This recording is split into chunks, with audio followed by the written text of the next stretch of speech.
आप सभी को हमारे ज्ञान भक्ति कथा में स्वागत है। आज हम सुनेंगे निर्जला एकादशी व्रत कथा। निर्जला एकादशी व्रत की कथा महाभारत काल से जुड़ी है। इसके अनुसार पांडवों में सबसे शक्तिशाली और बड़े भक्षक भीमसेन को बहुत भूख लगती थी, जिसके कारण वह एकादशी के व्रत नहीं रख पाते थे। इस समस्या के समाधान के लिए महर्षि वेद व्यास ने उन्हें बिना जल निर्जला के इस सबसे कठिन व्रत को रखने की सलाह दी थी।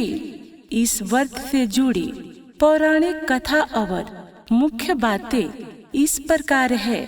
एक दिन महर्षि वेद व्यास पांडवों के आश्रम में आए, तब भीम ने उनसे कहा, हे पितामह, मेरे सभी भाई युधिष्ठिर, अर्जुन, नकुल, सहदेव और माता द्रौपदी एकादशी का व्रत रखते हैं और मुझसे भी रखने को कहते हैं, लेकिन मैं भूख बर्दाश्त नहीं कर सकता।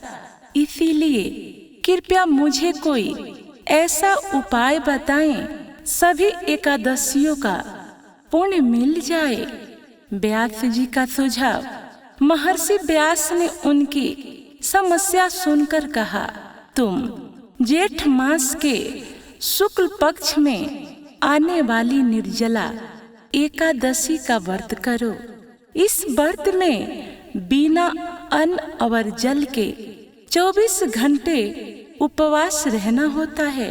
व्यास जी ने आश्वासन दिया कि इस एक व्रत का पालन करने से तुम्हें वर्ष की सभी 24 एकादशियों के व्रत का समान फल प्राप्त हो जाएगा। भीम द्वारा व्रत पालन।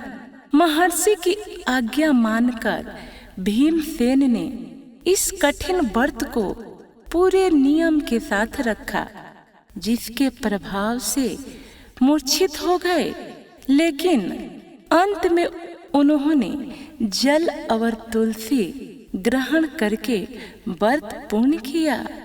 निर्जला एकादशी पर भगवान विष्णु की पूजा में पीले फूल, पीला चंदन, पंचामृत और विशेष रूप से तुलसी अर्पित करना चाहिए।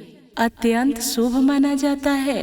पूजन के दौरान चावल का प्रयोग वर्जित है, इसलिए इसके स्थान पर अक्षत चावल के रूप में तिल चढ़ाएं। निर्जला एकादशी पर जल और गर्मियों की वस्तुओं के दान का बहुत महत्व है। भगवान को जल से भरा नया घड़ा मटका अर्पित करें। चढ़ाने के लिए फल आम, खरबूजा या तरबूज जैसे मौसमी फल आप चढ़ा सकते हैं। दान सामग्री। भगवान को शक्कर, वस्त्र, छाता, हाथ का पंखा और जूते चप्पल अर्पित करके गरीबों या जरूरतमंदों को दान करें। धन्यवाद।